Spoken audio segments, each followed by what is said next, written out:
scenes in all of cinematic history occurs in one of my favorite movies, The Sound of Music, and it's when the Nazis are pursuing the Von Trapp family. They leave the music festival as the children are ending their song, so long, farewell, auf Wiedersehen, goodbye, and they one by one exit the stage. But what the Nazis don't know is that they're getting into a car that will shuttle them to Fräulein Maria's Abbey, where there is a group of subversive nuns.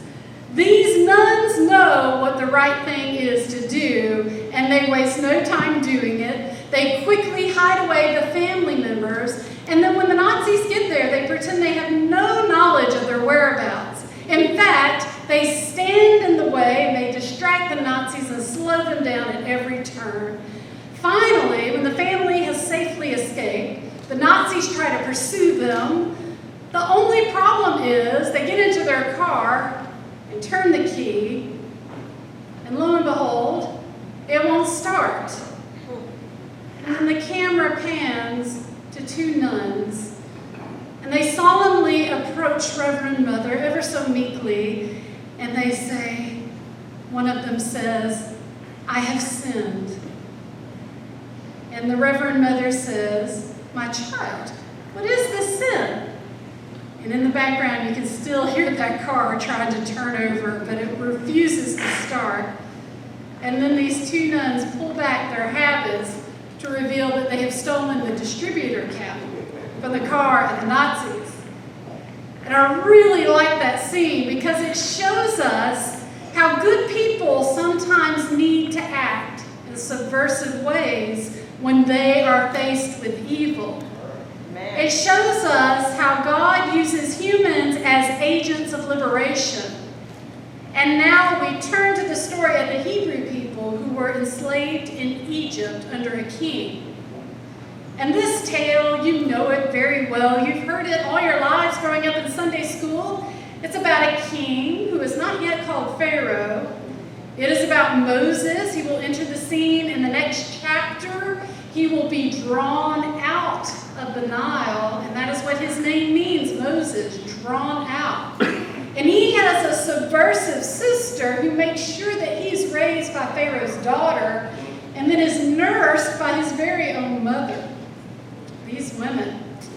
And then Moses will go off and he will encounter the divine in a burning bush that doesn't consume by fire.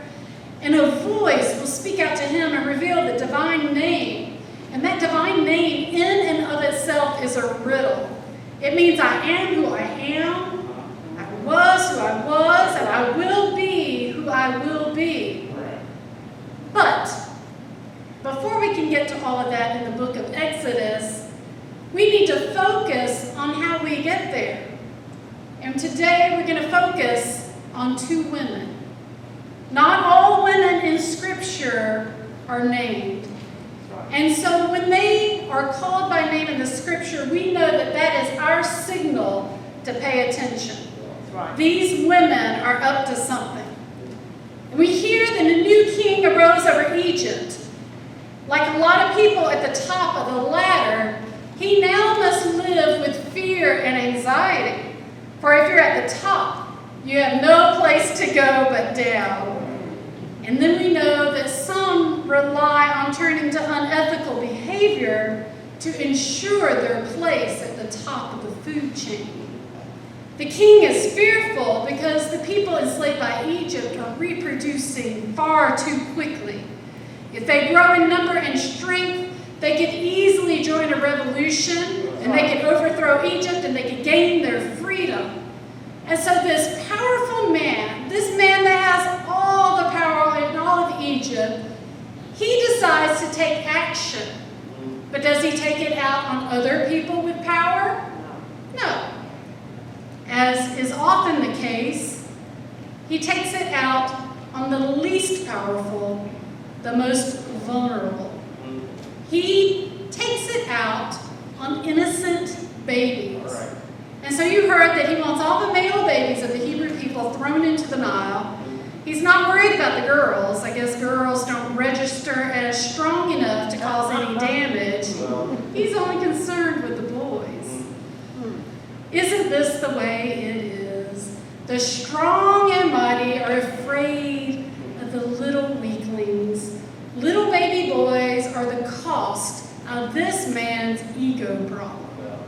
And girls, well, we don't even rise to a level of concern, or so he thinks.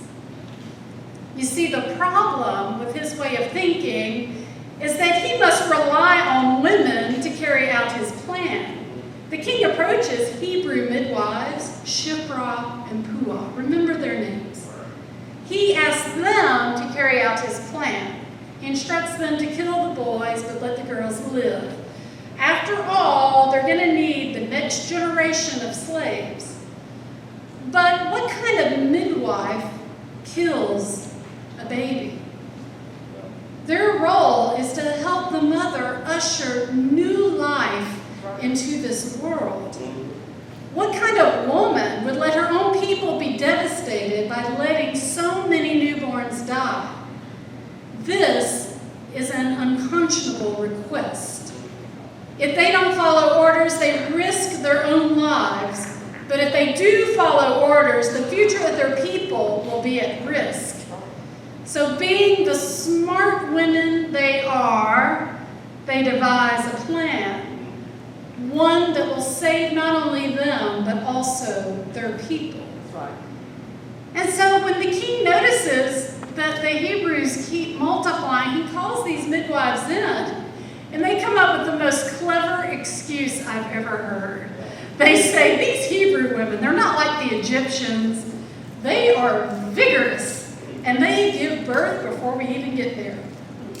I love these women. They are subversive. They look evil in the face, and they tell him, get behind me. They are heroes of this story of liberation that is going to take place. And everyone knows the rest of it. Moses will be called as their leader, and Moses will deny it and refute it and complain, but he will follow his calling. Then Pharaoh, he'll approach and he'll have to negotiate the release of the people. And we know that Pharaoh will on one hand agree to release them and then change his mind. And then God sends those plagues. And how they finally left was in the dead of night. And they crossed the Sea of Reeds. And they were liberated by God. But we can't get to that part of the story without first going through this story and getting to know how they got to where they are. And I say it's because of these midwives. They subverted evil, and they were part of God's plan to free the people from slavery. Now, God delivered the people, but first, these women delivered these babies, and the nation grew mighty, and the nation grew strong. And they scared Pharaoh. Poor little Pharaoh with his fragile little ego, with his need to oppress a nation of people just to keep his power. God will have none of that. Now, of course, I cannot think of the evil of slavery in Egypt without thinking about the sin of slavery in our own land. This year marks the 400th anniversary of the slave ships that first crossed the Atlantic to bring oppression to this land. We should remember that our nation was predicated first on taking land that was not ours, and then enslaving other people to work our fields and to build our buildings so that we could become a great nation. Now, even if we did not personally participate in it, for it was long ago, our ancestors were involved, either by coming here against their will or by benefiting from slave labor. And our church has been studying this. In fact, that was the point of our Ash Wednesday service this past year. We looked at the sins of slavery and the aftermath of it, and how it has impacted this community. for those at the top of the food chain. And you know they are scared because they have to carry whips and guns to secure their place. And then there were those forced in shackles that held them at the bottom. Despite this nasty part of our history from which we still need to heal, I am grateful that there were some of those in the middle. They weren't at the top, but they weren't necessarily all the way at the bottom. And those were the people who could rise up, who could look evil in the eye. They could help plot escape routes to freedom, and they assisted others on their way. What I've learned through so many stories in the Bible is that God hears the cry of God's people. There was slavery in the Bible, but God was there with them. God always has an eye for those at the bottom of society, and God's kingdom is a plan of social transformation that comes through liberation. In fact, liberation of God's people is a central theme running throughout our scriptures. Why do you think it is that in the Gospel of Luke, right after Jesus emerges from his temptation in the wilderness, that he goes directly to Nazareth? It is because there he enters the synagogue and he picks up the scroll of the prophet Isaiah and he reads, "The Spirit is upon me, because the Spirit has anointed me to bring good news to the poor. God has sent me to proclaim the release of the captives and recovery of sight to the blind, to let the oppressed go free, and to proclaim the year of the Lord's favor." And as if that wasn't bad enough, he added, today that's being fulfilled. He claims that he is the one that will herald a reversal of society. And that is a revolutionary claim. That is enough to make the rulers go a little crazy. That is enough to get the poor and oppressed riled up enough to seek revolution. It is enough to make the Roman Empire crack down on public meetings and displays of piety that go against their Pax Romana, which was not peace, it was control. This is a different version of that same story of deliverance, and it begins in Exodus. Even though Jesus came to give us a real peace, we know it has not been fully realized. We still have some people at the top of the food chain who must hide behind security for fear of the people they oppress.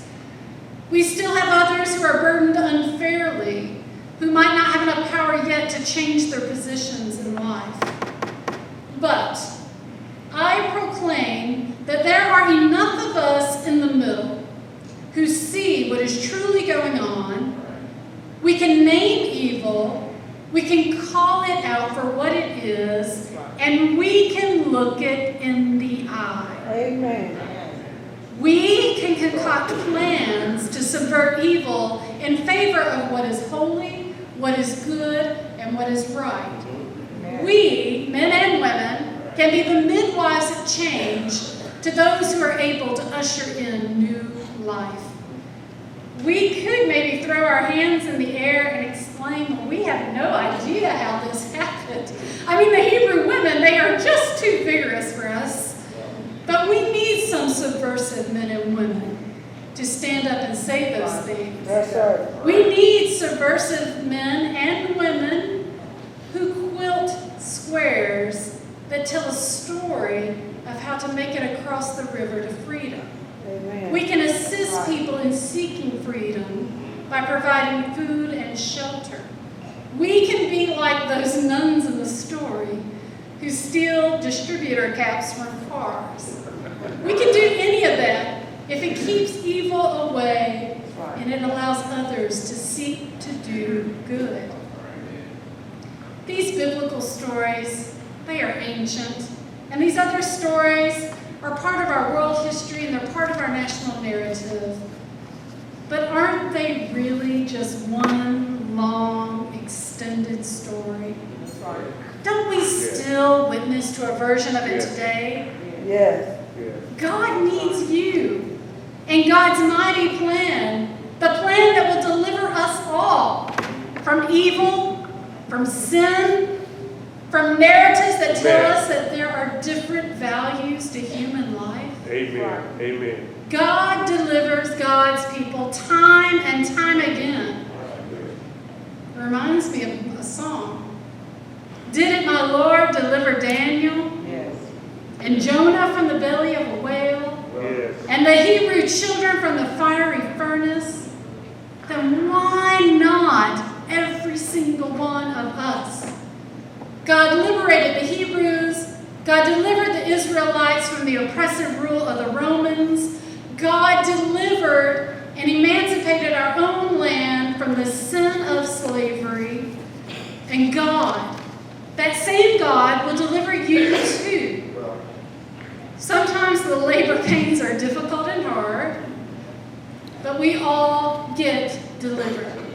That is part of God's plan for us. Amen. Amen. We all need to take a page from this story so that it can give us the courage to stand up in the face of evil. And when we do that, we can look it right in the eye, and maybe we can smile at it or sneer right in its face. It always buckles under pressure. The pressure of righteousness always undoes evil. God delivers us through any evil that could come our way. Now I'm wondering today, do I have some nuns out there Amen. who are willing to stall the Nazis? How about some subversive midwives who can claim that they don't get there in time so that a mighty nation can be born? We are all supporting actors in this great story of God's deliverance. But let us never forget that our God is the main actor. And to God be the glory for the great things that God has done, for what God is doing, Yes. and what God will continue to do. Amen. Thanks be to God.